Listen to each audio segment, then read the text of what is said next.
Hello అండి.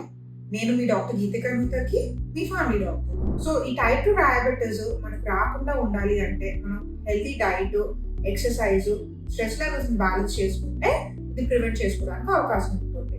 ఈ type 2 diabetes వచ్చే ముందు గూడా చాలా మందికి సైన్స్ ఆఫ్ ఇన్సులిన్ రెసిస్టెన్స్ చూస్తాం. So, pigmentation over the back of the neck, under arms, groin ఏరియాలో దీన్ని అకాంతోసిస్ నైగ్రికన్స్ అంటాం.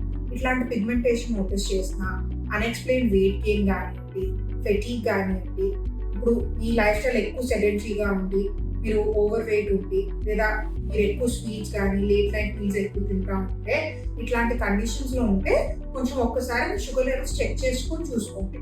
ఒకవేళ మీకు ఇదేదైనా సింప్టమ్స్ ఉండి టైప్ 2 డయాబెటిస్ గనుక డయాగ్నోస్ అయితే, మీరు ఫస్ట్ మీ డాక్టర్‌ని కన్సల్ట్ అయితే, మీకు ఒక diet plan, exercise routine, oral మెడికేషన్‌తో స్టార్ట్ చేస్తారు. మీకు ఓరల్ మెడికేషన్స్ కూడా several groups of oral medications ఇప్పుడు లేటెస్ట్‌గా చాలా కొత్త రకాల మెడిసిన్స్ కూడా అవైలబుల్ ఉన్నాయి మార్కెట్‌లో. ఇవన్నీ వాడాక కూడా మీ షుగర్స్ కంట్రోల్‌లో లేవు అంటే అప్పుడు మనం ఇన్సులిన్ వాడాల్సి వస్తుంది టైప్ 2 డయాబెటిస్. సో, ఇది ఇన్సులిన్ నాన్ డిపెండెంట్ డయాబెటిస్.